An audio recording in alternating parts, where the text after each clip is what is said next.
Hey guys, I am super excited because we actually launched something a little different, which is talking to creators about how they got their start. But let's be honest, this episode didn't go as planned, but all for the great, amazing reasons. So this week I am joined by, I'm actually going to let him introduce himself. So Lloyd. Hi, I'm Lloyd. I'm a content creator and podcaster. I create content helping people start and grow their podcasts. Super excited to be here so we can talk about podcasting. And let's be honest, we talked about podcasting, but we really we dug in. Yes. So in this week's episode, we're not only talking about how Lloyd was able to build his platform, really start generating income and brand deals in ways that, I don't even know how to do. And he's been able to build a platform that I feel like is really kind of taken over. Like, you want to buy Black Pod Collective? That's what I heard. I'll start saving for it. In this episode, we literally talked about everything and how I can become the owner of Black Podfest once I become a millionaire in partnership with Joe Budden. And for all of you that are listening, I asked Ona a ton of questions, so you can actually get to know her too. Y'all, this was supposed to be about him and how he's built his thing. And somehow he reverse ninja'd me and I was ill prepared. I normally do a good job of being zoop, dive, and I couldn't duck and dive. So we really did get an opportunity to talk a little bit about how I was able to build some of the things that I've done, my thoughts about the space, but also where we see the industry going. And really, this was supposed to be a 30-minute conversation, but let's just say it was about 2 hours. It was. This episode will be broken up into 2 parts, so please make sure you also watch part 2. And at the end of that episode, we ask a question in which we need your opinion on because we can't seem to agree. I'm right. You guys are my audience, so let's just make sure we put it out there first. So do me right, y'all. Do me right. Don't disappoint me, okay, guys? Are you driving the audience? Don't You're threatening disappoint me, okay? So just know, remember, you've been with me in the trenches. Right. Do not. You're threatening the audience, but we can't wait to see your answers. Let us know. So without further ado, please go ahead and tune in to this amazing conversation. And here is part 1. All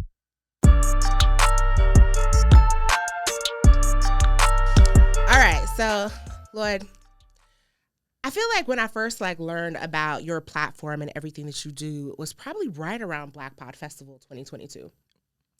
And I remember looking at your consistency. This is the one thing I actually value a lot with people is when people can consistently show up. And I just remember thinking to myself, dang, to be on camera, on your phone, content after content, and the information you were sharing was very beneficial. Even for me, I was maybe I need to get on TikTok. And I just want to understand, how did you get into all of this? Yeah. And I always tell people, I'm always in my own little bubble.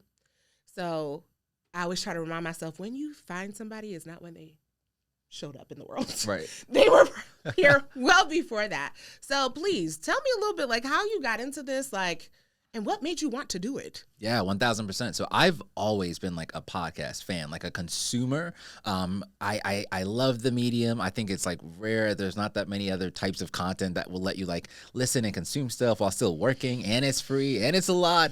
It's just it's a rare form. And so during the pandemic, I decided, you know what, I had just come back from the Bahamas and I was trying to figure out what's my content thing? What am I going to do? And so I decided for the entire year, I was going to put out one video sharing something about podcasting. And that was sort of my entryway into TikTok. And since that point, as I just kept doing it, my life literally started to change. Whether it's just some of the ways that people felt I was adding value. Other times it was just oh, another Black guy from Zimbabwe. Cool. But these small things started happening that it's going to the gym where it's the first 3 months suck. But then after that, it's you know what? I'm kind of seeing something less, Just 3 months? Okay.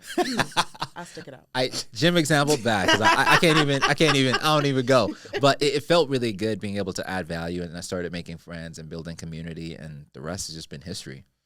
I feel that's how so many Black creators get into this space of just wanting to do something different, see themselves in the space, and just consistently show up in it. Yeah. But why podcasting? I know around the pandemic, so many people jumped into the space, but I always want to know, what made you think of podcasting? Like for me, I know I didn't think of podcasting. It was just more of like I wanted to leave corporate and I wanted a non-creepy way to talk to strangers about how they left corporate. Yeah. And the podcast felt right. And that was it. Yeah, 1,000%. I think similar to you, I felt kind of like, okay, I want to talk about something, but I'm a little too scared to be on video, so I can't do YouTube. Podcasting is the next second best thing. And then as I started to do it, I was kind of like, oh, this is kind of cool. This is like dope. And it's very like flexible in the sense that like if you wanted to do audio, you could technically do it on vacation, on the road. It's like I needed like the lowest like barrier to start. I was very timid, very afraid. And so this was just like the perfect medium to do that. What were you afraid of? Oh, wait, now I want to know. What were you scared of? Oh, this sounds juicy. You know, despite the fact that like I love video now, I think I was afraid to be like seen. And I think podcasting required me to like share your thoughts. Like people literally are going to know what you're thinking. You're sharing this with people you don't know. And that just like terrified me. And so I'm very curious if you shared that experience because I feel like you're very like extrovert out there. So it's always funny because the fact that I feel like the internet knows one version of me. My team knows another version. Yeah.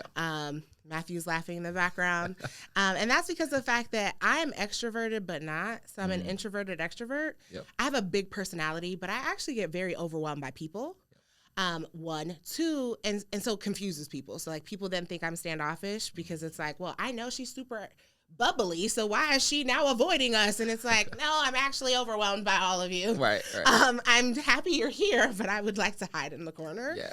That coupled with the fact of I feel old with what I'm about to say. Like the words that went through my head right now, I'm like, oh my God, if I hit that age. But I feel like I grew up in a day and age that we just didn't like share every single thought we had. And being Nigerian first and Black second, and I feel like you'll understand that. Yeah. It's difficult because of the fact that like how I was raised was very different. Yeah. And so I've always been nervous about like just sharing all my thoughts. Yeah. And whenever I see people like this is why I don't like Twitter. Yep. I struggle with it because it's like, so y'all just be on here talking about your day? Like just every day. Today you did. Right. And it's like, I don't want to do that. I don't feel like everything I have to say is of value in that capacity. And so this is why, like for me, even with my podcast, it's very specific to podcasting. Yep. I interject a little bit about my experiences, but I rarely do a whole like, and let me tell, get somebody else to do it. I resonate with that a lot. As a matter of fact, I used to work at this company and I felt like I was like a project manager and they used to build like web design. And I was like killing it at my job. Like I was just like, I felt like I was like the perfect employee. And then one day they pull me aside and they're like, yo, we love everything you're doing. It's great. Keep doing it. But we've been getting complaints from clients that you don't like share enough about you, like personally, like you're too like by the book. Because I'm not here for that. Right. That's my thought. Like that's what you want. I'm efficient. Like I finished the meeting earlier, you mean? Like, so it's like I'm saving you money. What are you saying? 1,000%. And so I feel like similar to you, I'm the exact same way. Like even on my podcast, it's very kind of like to the point. It's very like not a lot of fluff. Do you feel like that could be like hindering or no? 100%. Because here's the thing, like being on the community building side and creating like a community, people want you. Right. And I don't want that. Like I have no, I didn't create this to give you me. Like I created this so we could come together. And now y'all come together without me. Right. I give you the podcast like, tips. Like here you go. But me and my personal life, like I think somebody recently was like, I have been in this community since 2019. Anna, do you have kids? Are you married? Like what is your life? And I was like, I don't really feel like that's any of your business. Not to be rude. I mean, if I was married, trust me, you would know that. But my relationship status is not your business. Right. And she just was offended. She was like, I pay to be in this community and you're not going to tell me. I'm like, you pay $5 a month, honey. Stop playing with me. $5 a month does not give you access to know all my business. Right. But I think in this day and age of sharing and like community building, and I do air quotes intentionally because to me, I feel like, and I think you resonate with this. Like you created something for a very specific reason, and then it develops into something more. Yeah. But when it's not what you intended, and people want that more of you, I feel like at one point I overextended myself and I burnt out badly, like real bad. And I don't want that again. So for me, it's like, I want to do that, so I'm not going to do it. Yeah. But how do you deal with that, especially with you creating so much content along so many different streams, not only for yourself, but for companies? Yeah. How do you deal with like balancing all of that? And do you still work full time? Yeah, so I do. So by day, I'm like a freelance project manager, and then by night, I'm a content creator. And I feel like we're the exact same. We're twins in that regard. And I feel like in regards to like being kind of private and being kind of like, I'm one of those people where it's like if you hang out with me, you would think I'm a very like vulnerable person because I could share something like super intimate, but I'll know that like, okay, like I don't care. You the surface. Yeah, you could have the surface level. And so from that regard, like I resonate with it. And what I've been trying to do lately and what's really been helping my content is like this new level of like transparency, which is very like off-putting for a lot of people close to me. I know. My wife hates it so much. But like I posted this video on LinkedIn and I said like, hey, I did like 3 brand collaborations and they all flopped. Here's why I think they flopped. And I was very shocked by the responses. And like, if you look at some of those comments, there's other brands in there saying like, I want to work with you. And so I think that like I used to view transparency as like something that could like negatively impact me, which is like why I didn't like it. But now I actually find that it's opening more doors for me. I'm happy you said that because I feel like it could go one of two ways. You know, it could either, I think it has to be in a control setting. You know, like with transparency, I feel like it could either completely blow up depending if you overshare. Yep. But I love the way like, the fact that you share the money pieces of like how much you've made, your goals each month, what you've accomplished, what are the things that are still outstanding, that takes courage, you know, and especially in this day of coaching, you know, like everybody's a 6-figure coach and all of those things, which I'm not knocking coaches, do your thing. But in this day and age of where it's like everybody is doing all these numbers. Yeah. What made you decide that you wanted to even go this route of transparency, especially because of the fact that you do seem to be fairly private? Yeah, 1,000%. And I think that like that is maybe, if there's anything that's hindered me from doing it, it's the fact that like I do not want to be, no shade to the coaches, I do not want to be grouped in with like the coach people. And I feel like that is like the thing I hate about them. It just kind of feels salesy. And so what I wanted to do was bring a level of like encouragement to people. And that's like honestly the only reason I share is because I think I consider myself to be a small creator. And I think a lot of other small creators think they can't make money if they're a small creator. And so I'm hoping to be like living proof that like you can. Here's how much I made. Here's how I made it. Oh crap, like here are the mistakes I make making it. And the way that I kind of frame it is like, you know, I think maybe 7 months. Actually, this was at the Black Podfest last year. After day 1, I walk out, and this video is still out on my Instagram. I walk out, I sit on the steps, and I realize, I make a video and I say like, yo, I just realized I'm not doing enough as a podcaster. I'm not giving 100%. Like there's things I could be doing more of. But what I am saying is like at some point, I'm going to become a full-time podcaster and I'm going to like document my journey there. And that's what kind of like started like the public posting. Come on, Black Pod Festival, encouraging people. You know what? Alley-oop. I love that. I love that. But here's the thing, like, and people always assume that breaking news. People always assume that Black Pod Collective, Black Pod Festival, like makes all this money. We don't. Yeah. Like, I've never done a brand partnership, creating content or anything like that.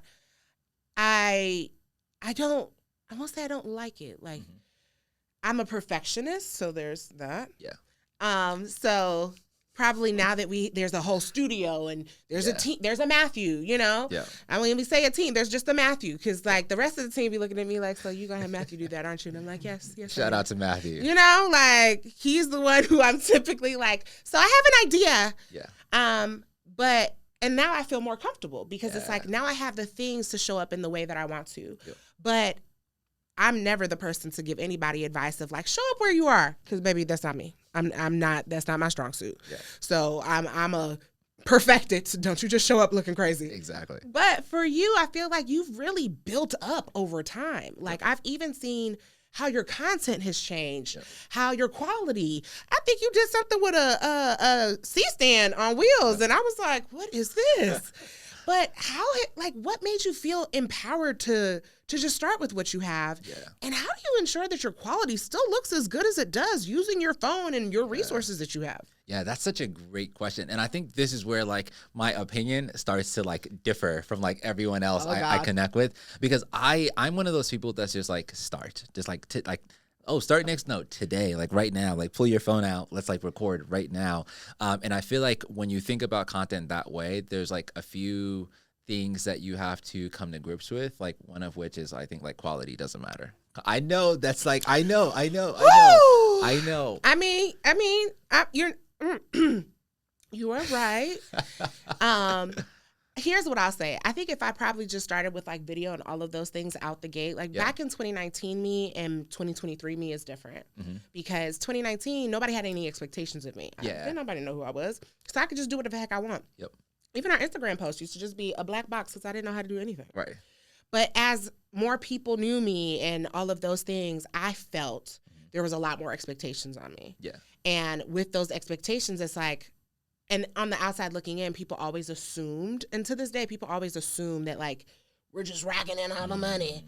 And when people think you're the one in the industry who has, they put more expectations on you. Like, it's like, my mom said it to me recently because I was hurt because I was like, okay, wait. I told someone no because I couldn't be a part of something because I just was tired. I didn't have the bandwidth. And they were offended. Like, they were very upset. And they did a IG story, and they didn't say my name, but I knew they were talking about me. Yeah. And my feelings were hurt because I was just like, what in the world? She was like, you have to realize, like, when you develop something, to them, your no feels a lot bigger than if it was somebody that they saw as just a peer. To them, you have this big platform, and they want you to promote their brand and do all these things. And I'm like, I'll put it in the email list, but I'm not about to be getting on IG lives and videos. I didn't sleep less. I haven't been to sleep yet, guys. You know, like, I have those type of moments, but I'm not about to tell you all my business. And so with that in mind, wait, can I ask you about that? Yeah, sure. Do you feel like that? Like, why?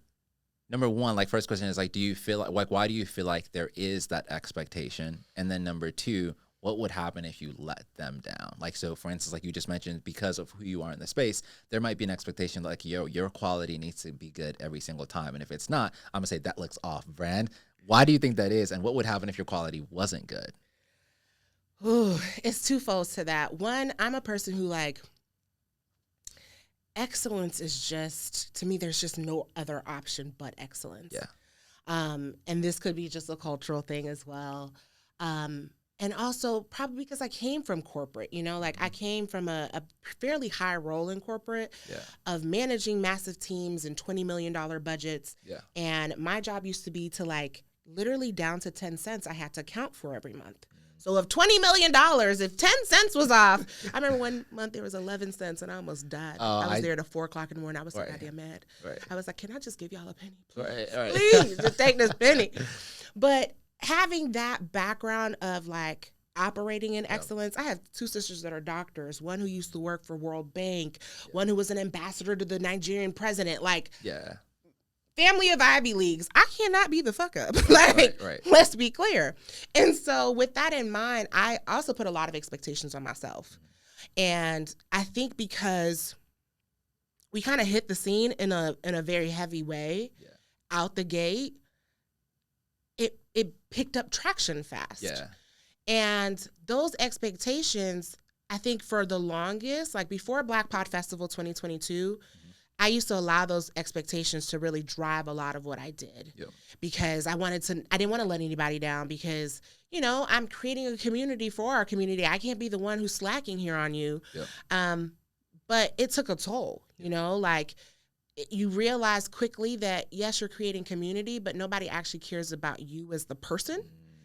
And they say they do, but they don't really do. You know, like, it's really about what you can do for them. Like, it's about, like, when you start realizing when you're telling people no, and it's funny because we're going to record this today, so I'll just share this on here. During planning Black Pod Festival, I found out I couldn't have kids. I found out I may have cancer again. I had all these things going on. So when I'm my most visible, which is typically with Black Pod Festival, is when people ask for the most things. But typically when you're most visible is when you have the least amount of time. So you add that into all of these things I have going on personally. I didn't have it in me. And I just opened a studio. Still the craziest shit I've ever done. And I had just opened a studio. Right. Well, you add these two pieces together, and I couldn't say yes to anything else. And just seeing how people responded to me with such disdain or talking to other people and it coming back to me, it made me realize that, wait a minute. Yeah. I'm not finna die for this brand. You know what? Y'all get what you get. Best of luck to you. Right. Kumbaya. I'm going to give you this content and keep it pushing. Right. And that's the piece about community building, creating content and all those things that I wonder for you. Like, what does this look like trajectory-wise? Like, I say all the time, I didn't have a plan with Black Pod Collective.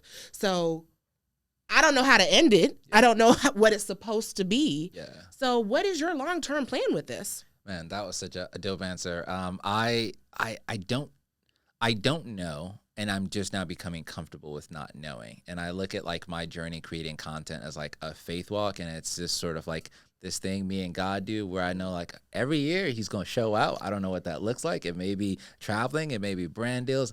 I don't know what it's going to be, but I know it's like when it happens, it's going to be like, oh my gosh, I can't believe this is happening. And so it's now just like my little thing with God and my wife, and we just like go. No expectations of what's going to happen. We just know it's going to be amazing. And I find myself believing for the impossible and knowing that it's possible, but on the day-to-day, just doing like the small things. And that's what's like beautiful about like creating content. It's like, you know that like, yo, I'm one post away from being mega viral and Barack Obama seeing this. Ooh. But for today, all I need to do is post one video. That is like the only thing I need to do today. I might come record this. I might go do a lot of other things, but the only thing I actually need to do is record that one video. And I think that like, especially like starting on TikTok, it's such a great platform for people that like want to not care. You don't got to be quality. None of that stuff matters. It's just like post it, you know? And so I love that aspect. I love thinking about content that way. And I will say like that's like one of my favorite things that I love about like your brand. You were the first person I saw to talk about putting you first in a way that serves you and your brand versus maybe the belief that I'd always have, which is like, what are people going to think? Like, how am I going to like come off to them? Like, they kind of know me for having an episode every week. Like, what if I want to take a break? Can I do seasons? Take it. 1,000. And I remember, I can't remember what call that was. We were having. It was probably a member meetup. It was. And I get raw in the member meetups. I was so stressed out when we had that call. And I remember telling people, I was like, hey, I don't know if I could take a break. And you're like, yeah, you don't really need a podcast. And I was like, why didn't I don't. And I felt so light, and that was like the first time I think I took like a month or 2 months off, and it felt amazing. Recommend everybody do that. Like, I think we sometimes allow ourselves to be like crippled by this notion of where's my audience going to go? Like after Black Pod Festival, I experienced probably the worst burnout of my life. I won't say of my life. I don't think I had ever known burnout. Yeah. And I used to work 3 jobs at one point in my life. I was also in my 20s, so, you know, it's different. But afterwards, I just was so, like, mentally drained. And this is why and it's funny because people are like, you complain a lot about 2022. Man, it was a shit show. Yeah. Because I just genuinely am a person who, and I tell my parents, like, this is their fault. I'm a person who, like, believes I can just do anything. Yeah. So the thought that I can't do something never crosses my mind. But I never, like, stopped to think of, like, my capacity. Yeah. And opening the studio while planning a fucking conference. Yeah. Let me ask you about that. How do you think about capacity now, though? Like, how do you decide how much you can take on your plate right now? The moment that I feel overwhelmed, it's a no. Yeah. Everything after that is no. Mm-hmm. Like, and Matthew and I actually were just talking about this. 2022, yes, that was 2022. The studio wasn't growing the way I wanted it to, but I also knew I wasn't putting any effort into it the way I needed to. And just seeing the immense growth we've had that I've been able to, like, focus all my energy on one brand is mind-blowing to me. And so it's cute to say I'm a founder of 3 brands, but my brain can only do so much at a time. Right. So these days, I put everything into segments within the year. Yep. Like, Adode Media is how we pay our bills. I can't go back to corporate America because I don't want to.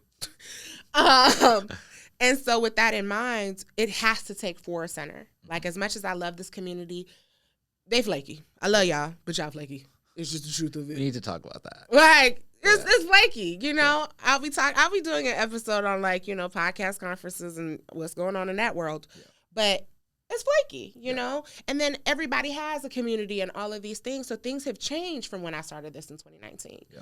So with that in mind, it's like, I can't put you first before me. Right. Because here's the truth of it. I don't actually need Black Pod Collective anymore. Yeah. I know. Let it sit in. It's okay. It's okay. Marinate. It's okay. It's okay. We're here together. But it's the truth of it. Yeah. I've passed that point. Yeah. That's not my focus. Yeah. I really don't care to be a content creator. Yeah. I care about producing other people's stuff, and that's what I'm good at. Yeah. I do this because I need to put myself out there. Yeah. And so when I look at, like, balance, for me, if it's not about what is paying my bills, making sure I'm able to pay my team, making sure that we produce good quality for our clients, it has to be secondary. Yeah. Like last night I didn't sleep because I redid the whole website last night. Yeah. The copy, the design, I did the whole thing in a night because I get laser focused on things, and that's something I know about myself.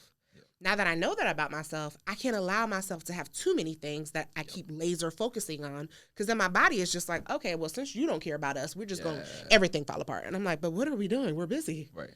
We don't care anymore. That's a fact. I think that's probably like the hardest thing to like figure out as like a creator. At least like for me, it's like, yo, I share your desire for being excellent, and I wish I didn't. Like I really wish I like didn't care, honestly. But I share your desire for being excellent. And then it's like podcasts, YouTube, social media, conferences, business, job. It's just so much to balance. And I think like if you told me like, yo, only do podcasts, take everything else off, that would probably be like the easiest route to success. But it's just like hard to hear as like a creator, honestly. But why? I think this is where it gets a little toxic. Let me hear it. I think I like the chaos of it all. I feel like at times I feel severely overwhelmed and severely burnt out, but I like the chaos of it all. Let me ask you this. Are you liking the fame that's coming with it? It's slow. Yes. Love the fame. Very, very, can I just brag? What's it called when you say, when you're boisterous? Or I want to share stories. Maybe. I'm not good in language arts. Either am I. I went to school for communications. So I was in London for the pod show, and I was about to like go to like some webinar or something, and I was like, hey, I'm gonna go grab some coffee real quick. I'll be right back. I go to get the coffee, but the line is too long. So I'm like, I'll do it another time. Right as I'm about to turn, this guy looks at me. He's like, yo, don't tell anyone this, but if you go upstairs, there's actually a speaker lounge, and they have like a nice coffee setup thing. Just like sneak in. I'm like, oh, bet. I go upstairs. I get into the room. So now I'm like 3 people away from getting my coffee. No one's noticed, like I'm really not supposed to be in there, but there's one lady all the way in like the back, and she's kind of like trying to see my badge, and so I'm just trying to like, I'm trying to like get in there, get in and out. You be fine. Right. And so right as I'm about to like, it's almost my turn, I see her walking towards me. My heart would have dropped. I'd be like, oh God, it's gonna be embarrassing. Don't kick me out. I'm trying to pretend like I can't see her, just to, like get my order in, because like, what are they gonna do? Not make the drink? And so right as I'm about to get up, she comes up and she's like, "Are you Lloyd George? I love your TikTok videos." And it just caught me so off guard that I was just like, what is happening right now? And so I think there's an aspect of me that like likes that as well, and getting to know people and getting to like build this community of people. It's very fulfilling. It's intoxicating at first. Yes. It is. That's just the truth of it. Yes. We're human beings. Like, the fact that something you've built is something that people like care about and they're noticing you, it becomes a little intoxicating. It's human nature. Yep. And it also can be debilitating. And so I think you're in that phase of where it's like you're loving it. And I hope you continue to love it. Yeah. But it's about like finding that balance of what does this really look like? Yeah. And do you want to create a community or do you want to create a brand? Because those aren't the same things. Right. In what ways do you feel like it could be debilitating? Woo! Ha! Perfectionism, expectations from other people, when life starts to life, Yeah. because baby, life will life on you. And you be like, what are you doing? Life is going good. Why are you acting like this? When life starts to life, and just your life moves in ebbs and flows and seasons. Yeah. You know, like I was, how old was I? 30? 31? 35 now. Okay. In those 4 or 5 years, a lot has changed in my life. Yep. I was in corporate America. I had a lot more time. Like, it's funny how I didn't think I had time, but I had time. Like, when you just go to work and come home, it's different. It is. When you manage people, clients, studio, you don't got no PTO, because, baby, I miss PTO. PTO and insurance. Man, I have insurance, thank you, God. Yeah. But PTO, Yes. oh, what I would do for some PTO right about now, because I want to be off. Right. I want to be off and let somebody else. I want to have an out of office that somebody, and I say, if you need support, reach out to this person. I want that in my life. I want a quality person who looks at all the work. Yeah. But there's not that. Right. You know, and so my life is different from then. And so I didn't plan for any of this to be what it was. I started an Instagram page. That's it. Right. And it grew, and I'm thankful that it did. Yeah. But because I didn't have big plans or intentions for it, I didn't have plans for how to exit it. I didn't have plans for what it would look like when I started doing other things. And there's this small part of me that like doesn't want to do it anymore. Like, I don't want to do Black Pod Collective anymore or Black Pod Festival. I have lost the desire, but it's like the community is like, but we love it. And it's like, oh, okay, it doesn't make me any money. It's actually a soul-sucking thing, but okay, I'll keep doing it because you love it. Can I sell this to somebody? Does anybody want to buy this? Please come take it. And so it's this expectation of like, I have to keep going, but I'm like, but I like this better. Can I just do this instead, please? That's a fact. And I feel like, you know, I meant to ask you about this because I feel like with what I do, I don't want to say it's not as important per se, but I'm just putting out podcast tips as me. And if I decided like today, I want to stop this and just consult people one-on-one, like I could without like very minimal like pushback. But in some ways, I kind of feel like people look at you as sort of like this institution serving a good purpose that is beyond you. And so I wonder if it feels to me very hard to just say like, I'm not doing this. As a matter of fact, I don't think you can. So what are we talking about here? This is my life for the rest of my days. But do you feel that way? It's kind of like impossible to quit. I 100% feel that way. I don't want to do this anymore. Yeah. It's exhausting. I actually don't do a lot of it anymore. Like I hired somebody else to do the newsletters because I was like, why have I been writing this for so long? I hired somebody to manage the social media. But if I look at how much money I'm spending for these people to manage these things, that's a little over $2,000 a month on something that's not making me money. Exactly. So I'm, in essence, spending $2,000 a month to just be giving to the community. So you could have information and feel supported and keep the brand alive. And it's like, I could take some PTO with that. That's fact. You know, like I could hire a whole person to come over here and help me with something.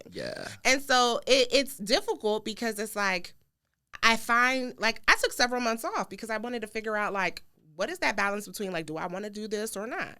And so it's, I don't know. I don't have the answer. I'm probably still working my way up to, like, the day that I record the video of, like, so, guys, after 4 years, this is it. Because I think it's coming, you know? Like, I always said, when I have kids, I'm not doing this anymore. I can't have kids. So now I was like, okay, well, shit, what's going to be my excuse? Kids is a good excuse. Now I don't have one. And I'm like, oh, damn. And let me ask you this. If you decide to take this out, we take it out. But I'm going to ask you, do you think it feels like, to me, like, do you think that there's any room? It seems like right now we have maybe like 4 or 5 different like entities that support Black podcasters. Do you think there's any opportunity for like some uniformity? Because I feel like I don't know this because no one said it to me, but I'm just assuming that I think a lot, like, the work is very time consuming, very stressful, and I think a lot of people probably feel similar to how you feel. Is that like something that you could even fathom as like a possibility?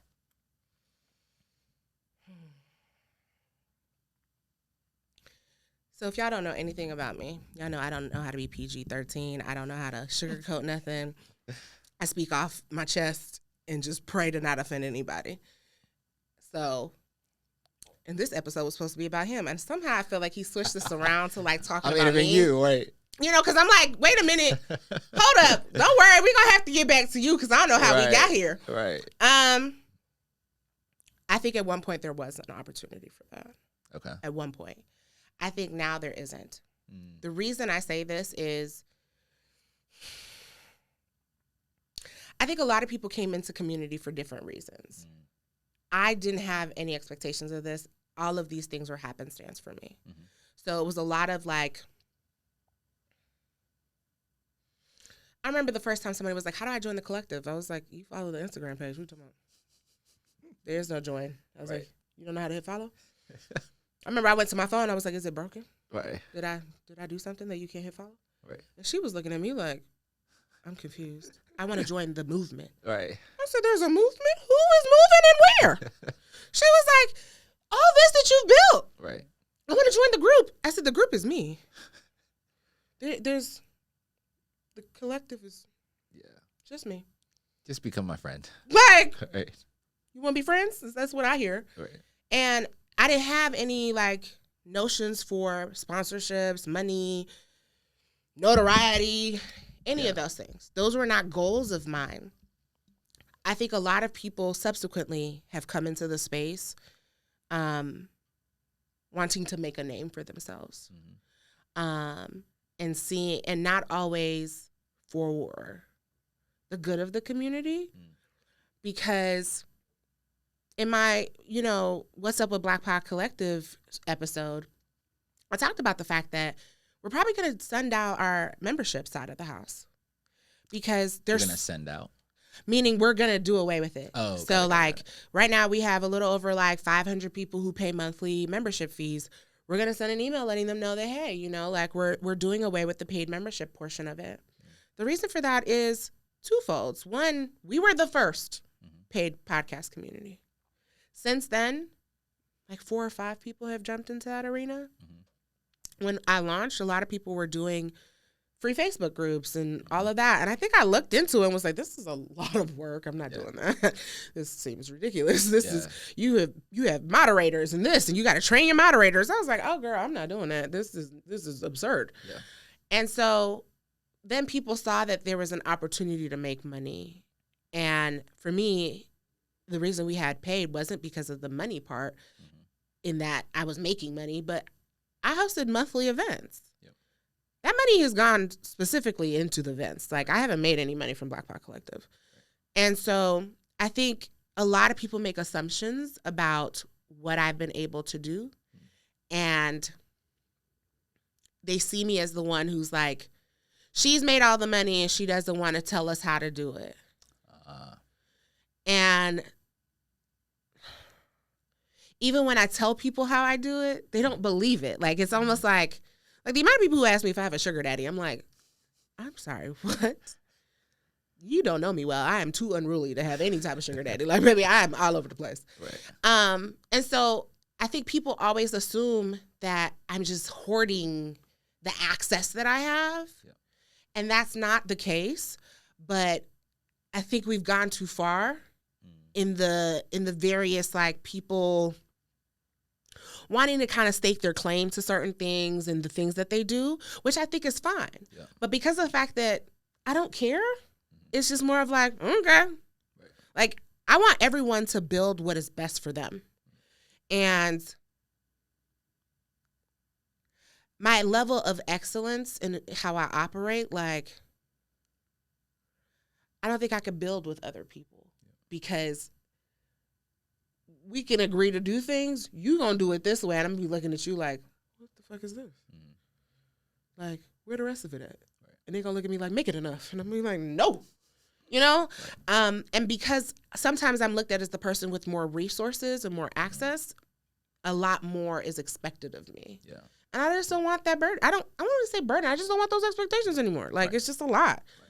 but we're not supposed to be talking about me. And I feel like, Lloyd, you kind of flipped this around. Yeah. And I don't know if I appreciate that, but okay, I see what you did there. I did. I threw a little switch up. No, I'm glad you answered it. I appreciate that. And I kind of resonate with that too. And I think like as a creator, I think a lot of what you said is like, okay. Well, I feel like that's why I've been hesitant to even like start some sort of like paid community, because I just feel like the expectations that come with that. And oh, like, baby, what you can't that changes, take a break. Literally. You can't. Because think about it like this. Yeah. If I'm paying my electricity bill every month, if Georgia Power decided tomorrow that it was exhausted and it needed a break, Right. and I had no electricity, Right. run me my money back. What did you talking about? Literally. Like, are we taking a break this month? Let like, me get that okay, refund. it's not like I need to get my money back. Right. You know, and like the amount of people, and I think that's what also pushed me back, because it's like, the amount of people who, when I said I was taking a break after Black Pod Festival, who was like, well, am I getting my money back? I was like, well, please take your $5. Just go. Right. Just please go. Right. Everybody go. If everybody wants their money back, please cancel it out. I need a second. Yeah. And so that's the thing, like, that people don't think about is like, if I'm paying you for X, I want it no matter how you feel. Right. I don't care about you with the person at that point. I'm paying. Exactly. And people start to act like they're paying for you, the person. Right. And that's where I'm like, oh, baby, you can't afford me. Don't do that. Yeah. Like, that's a fact. I actually resonate with that, and I feel like that a lot. I don't have a private club per se, but I feel like with my podcast, for instance, I may sell out like 3 months worth of like podcast ads, right? And I remember it was maybe like 2 months ago, and I'm relatively new to getting like podcast ads for this podcast. So it was like 2 months ago, and I remember like telling Ash, I was like, I'm kind of tired today. I don't think I'm going to release an episode. And then like 15 minutes later, it hit me like, I have to. And I remember the feeling I felt when I realized I cannot not release an episode, like contractually. And it didn't feel good. And I think that's not something that's like talked about often, the difference between being like a hobby creator and someone like paying you to do anything. It changes a lot. It takes the passion away a little bit. Like, that's a great way to put it. I loved Black Pod Collective the most when we didn't have the paid community. Yeah. When we were just here in Atlanta having monthly meetups and people were coming together and we were partnering with Black-owned spaces. A Black farmer was giving us fruit and stuff like that. Actually, I need to reach out there. But like all of these things, like I loved it most then. Yep. When we started having paid things and it's like monthly member meetups and workshops and it's like all these things I felt like I had to now start delivering on. It was just like, this feels tedious and it's not fun to me. Right.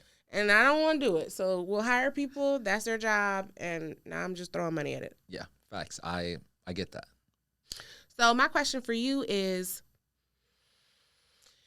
as you've been doing this now, what would be your biggest advice to creators who are, you know what? No. What would be your biggest challenge you feel like you faced as a creator and building these partnerships and staying consistent? Yeah, I think for me, the biggest challenge I encountered was myself. And I think that I constantly, surprisingly, no one talked me out of anything. Like no one said anything so negatively bad that I stopped. But I felt like I was the person, and I didn't realize this like at the time. I was the person like talking myself out of stuff. I was the person like not sending my rate sheets. I was the person like not asking for money.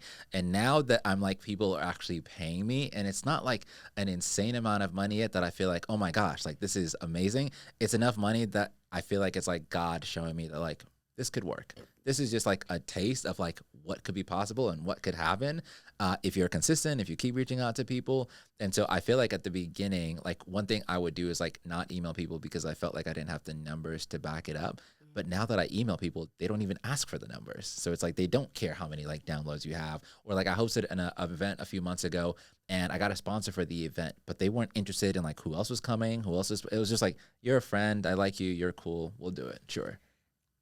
I'm so happy you said that last piece because it really ties into an episode I have around partnerships versus that episode was so good. I wanted to talk about that. Because a lot of people don't recognize that how I built this business is from partnerships, not sponsorships. Yeah. And a lot of those partnerships came from relationships built through Black Pod Collective, giving me that access, all of those things. Yeah. And I feel like as independent creators, we are so strapped for cash, and I get it. I get it. I've been there. I get it. I get it. Where it's like, look, I want to do this, but somebody give me $1. Right. Like, pay for my hosting, something. Right. But the partnerships, like how you just said, like, we're friends, I know you, that goes far. It does. So walk us through real quick, like, how have you been able to build these sustainable partnerships and relationships? Yeah, I think there's lots of different ways about it, but I think the biggest thing that I want to say in terms of like advice is just that, like, I think as creators, when we think about people we can work with, we discount a lot of people. So for instance, if I'm thinking right now, like, who are some people I can partner with? I'm going to say like, oh, I could work with Spotify. I could work with Libsyn. I could work with all these different like companies, but I won't ever say like, I could work with like the gardener in my neighborhood. I could work with like the barber on my street. I could work with like a lot of these smaller businesses that often don't care about the numbers. So that's like a great starting point. And then I think from that point, it's a matter of just I love what you said in that episode talking about like exchange of value, and I think you really have to put yourself in like the other person's shoes and think like, what can I do for them that they would that would help them, that they would appreciate.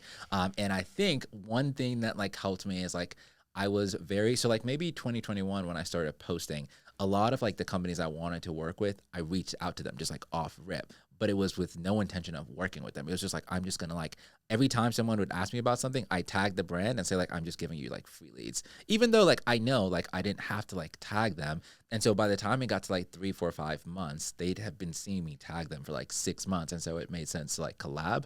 And so I just think like for a lot of creators being like long-term minded, marathon minded, like I'm doing some work with Spotify now, but it took us like a year of just like hanging out. Oh, you're at the conference? Let's get coffee. Oh, you're here? Let's do this. And I think a lot of people want to like do it now, today. I love that you talked about the conference because this has a lot to do with why I never want Black Pod Festival to have a virtual. I really want more people in our community to start physically going to stuff because that's really how you build relationships with people. Like getting to see someone and like see their energy. Yes. Like, and I don't think people put a lot of stock into like people getting to see your intentions and your energy. Like people reach out to me all the time and I'm like, I don't know. And then when I meet them in person, I'm like, oh, okay. Good vibe. Like good vibes, you know, like, and it's like one of those things. And like, I think, I don't know if it's COVID has us really thinking like online is how you really build things, but baby, you really can't. Like you have to physically go to where the people you want to interact with, partner with are. And I feel like you do a really good job of that.